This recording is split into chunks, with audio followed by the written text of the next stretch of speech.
Hoje eu sinto uma grande tristeza e um grande fardo pela igreja no Brasil, pelas multidões, ovelhas sem pastor, sem orientação, sem uma igreja segura para assistir, para frequentar, e muito menos para pertencer, né? A igreja evangélica se tornou uma coisa muito confusa. O próprio evangelicalismo é uma coisa muito confusa e muito minimalista. A categoria é uma coisa muito estranha, que tem seus problemas gravíssimos. Quando os católicos apontam um dedo para achar falhas, erros, lacunas da igreja evangélica, não falta o que apontar. E, por sua vez, os evangélicos ou os protestantes, que é uma categoria diferente, né, apontam um dedo para a igreja católica, também tem suas razões para criticar, né? Para não falar nas muitas outras igrejas. E quando se fala de tantas denominações que a igreja católica só tem uma, não é verdade. Existe a católica romana, existe a católica ortodoxa, existe a católica ortodoxa grega, tem a ortodoxa síria, tem a igreja a cóptica, aqueles cristãos que foram decapitados pelo Estado Islâmico eram cristãos egípcios, cópticos. Nem entra nas nossas discussões hoje. Então, quando se diz assim, né, há uma igreja católica e muitas igrejas evangélicas, a verdade é que há muitas igrejas de toda sorte, todas elas têm erros, todas têm seus erros, têm suas lacunas, algumas estão tão divididas e há alas de certas igrejas que estão tão longe do evangelho que nem configuram mais como parte da igreja. E isto se aplica a igrejas metodistas, luteranas, batistas, presbiterianas. Tem pastores presbiterianos que eu conheço que não têm sequer uma doutrina ortodoxa sobre Deus. São hereges. E se chama de presbiterianos, uma das denominações que mais defende a sã doutrina. E, no entanto, estão divididos. E pessoas perguntam, bispo, me orienta para ir para uma igreja, para onde eu vou? Será que eu volto para a católica? Primeiro que não é bem assim, porque muitos dizem, a igreja católica é a igreja que Jesus fundou. Bom, durante 1054 anos havia só uma igreja, por assim dizer, só que ela dividiu. Dividiu e a maior parte ficou com a igreja ortodoxa, não com a igreja romana. Então, qual delas, então, é a igreja que Jesus fundou? Todos nós temos os pais da igreja como nossa referência, pelo menos deveríamos, porque muitas igrejas evangélicas desconhecem a existência dos pais da igreja. Eu mesmo fui descobrir mais tarde na vida sobre Irineu, Inácio de Antioquia, Orígenes, Gregório Nissa, Gregório Magno, Gregório Nazianzen, Basílio Grande, Atanásio, Agostinho. Eu fui descobrir isso tarde na vida, né? Me sinto como aqueles rappers que estão assistindo o Pavarotti pela primeira vez e começam a chorar porque nunca ouviram uma música como esta. Eu me sinto assim, lendo.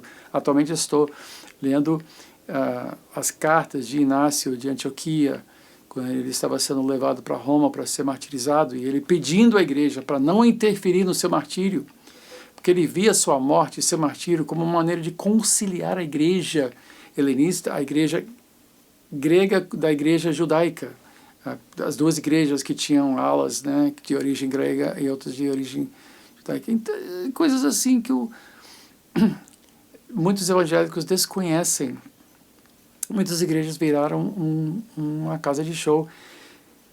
E então vem o Papa e diz que todos os caminhos levam a Deus, anulando a obra de Cristo, certamente. Para que Jesus morreu, então? Para quê? Para quê? Para que serve, então, a cruz? Aquele que deveria ser o vigário de Cristo na terra acabou de anular a obra de Cristo. Que vigário é esse? Como também há evangélicos que estão fazendo do seu púlpito um lugar de coaching em vez de ensinar as Escrituras.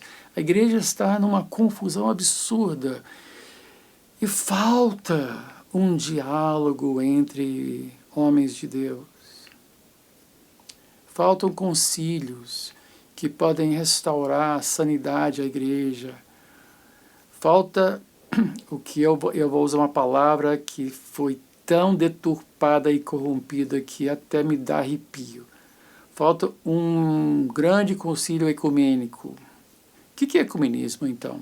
Ecumenismo é o diálogo entre as igrejas cristãs. Não é um diálogo, nem tampouco um reconhecimento mútuo entre religiões diferentes. Isto é um falso e nefasto ecumenismo. O ecumenismo verdadeiro existiu nos primeiros 4 séculos, quando bispos de todas as partes se reuniram para discutir a Santíssima Trindade, a natureza de Cristo, enfim, se reuniram para dialogar sobre as grandes doutrinas, as doutrinas fundamentais da igreja. E isto sim é uma base, não é? Porque como Paulo disse aos Efésios, há um só Senhor, uma só fé, um só batismo, há um só corpo, uma só fé, uma só. Se alguém está em Cristo, é meu irmão. Pode ter os erros que tiver. Se ele está em Cristo, ele é o meu irmão, não importa o nome que tem na sua porta de entrada da sua igreja. Agora, pode ser um irmão confuso que precisa ouvir palavras honestas, duras, um diálogo, um verdadeiro diálogo entre líderes para promover a sã doutrina, porque é isto que une a igreja. Não é uma instituição, a igreja não é uma estrutura institucional, porque dentro da igreja você tem fiéis e você tem o que a Bíblia chama de bodes, você tem ovelhas e bodes, você tem pessoas que não são cristãs, coisíssima nenhuma, e você tem pessoas que são devotas a Deus, a Cristo, dentro das suas práticas, dos seus erros, das suas crenças, ainda afirmam a base que é a obra de Cristo que salva o perdido pecador. E eu sinto um fardo, porque na sua oração sacerdotal, Jesus disse em João 17, nós achamos a sua oração em João 17, que termina o discurso Oliveto, de despedida, né? Ele diz, Pai, que sejam um como nós somos. Eu pergunto, será que o Pai recusou atender a oração do Filho? Será que essa divisão da igreja não é de aparência apenas, e o que nós vemos é um esfacelamento da instituição, mas não do corpo? Eu pessoalmente creio que o corpo seja real. Eu já sentei com arcebispo Malingo, da África, um católico, um homem cheio do Espírito Santo, conversando com ele. Já sentei, já li os livros de Bento XVI, já li o livro do cardeal Cantalamessa, obras do Bento XVI, que escreveu. Jesus de Nazaré é sã doutrina, é sã doutrina. Os próprios reformadores não estavam protestando contra a Igreja Católica, eles se consideravam católicos, lutando pela integridade da Igreja, que eles viram como desvirtuada em 2 questões principais, a questão de salvação e a questão da autoridade do bispo de Roma, que fugiu de qualquer parâmetro razoável. Então, por causa desse desvirtuamento, surgiu a doutrina de purgatório, surgiu das indulgências, o poder do padre de excomungar ou não pessoas da fé.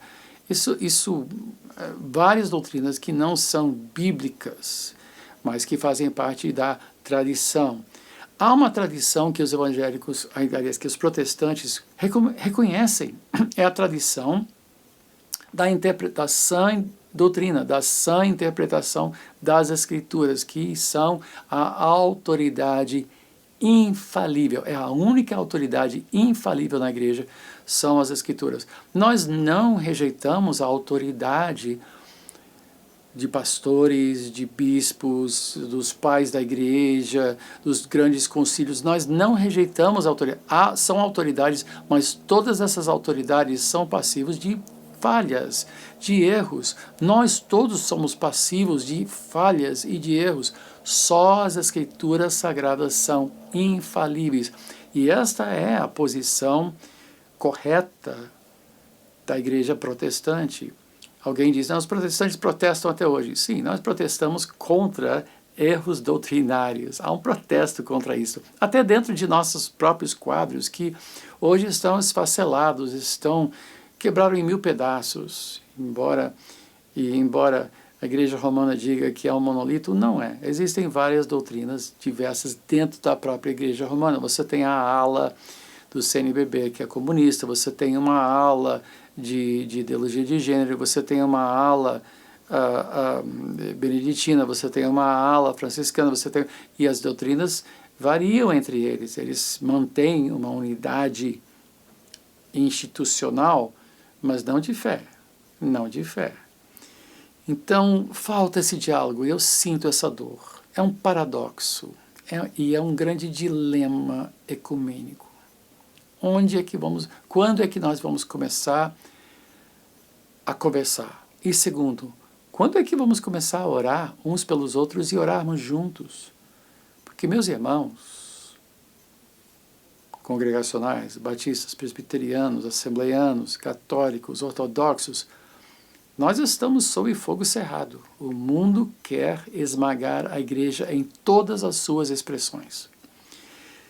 E nós não temos que nos reunir por questões sociais ou políticas ou de representatividade, e nós não temos que deixar de lado aquelas máximas da fé que nós valorizamos, que merecem um diálogo honesto e vigoroso.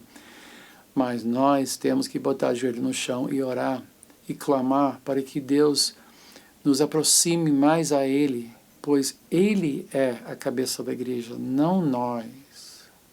Cristo é a cabeça da igreja, e Ele pediu ao Pai que sejam um.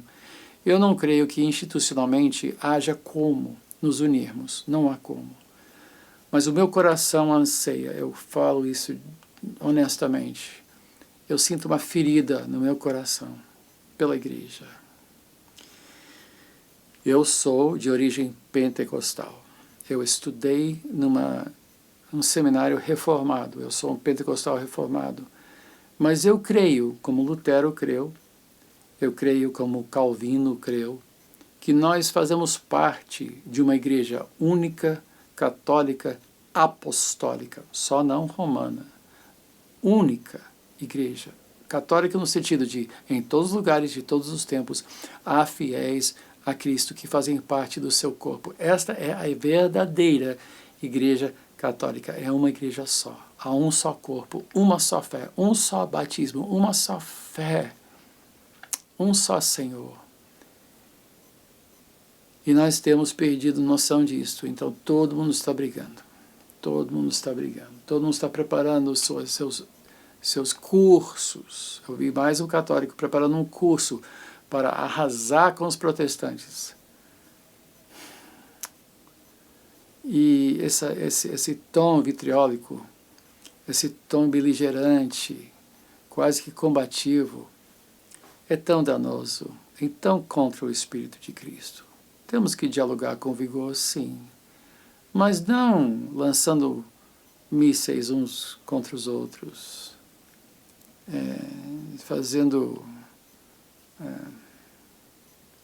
enfim,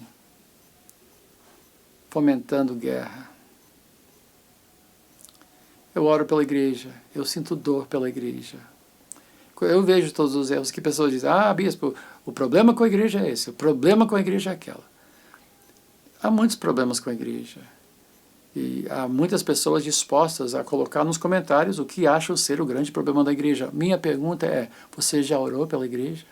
Você ora pela igreja de Cristo, pelo testemunho de Cristo neste mundo?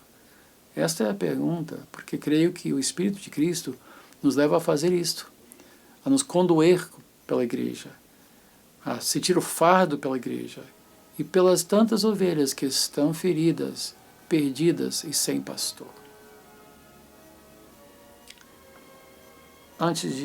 Deixa eu lembrar que a cada dia, cada um de nós que cremos em Jesus Cristo, temos Deus para glorificar e Jesus para imitar. Salvação para desenvolver com temor e tremor, um corpo para glorificar a Deus, pecados para confessar, virtudes para adquirir, o inferno para evitar e o céu para não perder de vista. Tempo para remir, vizinhos para servir, um mundo para desfrutar, a criação para cuidar, ofensas para pacientemente suportar, bondades para voluntariamente praticar, justiça para almejar, tentações para vencer, a morte para possivelmente sofrer, e em tudo isto, o amor de Deus para nos sustentar. Eu fico por aqui. Até a próxima. A paz.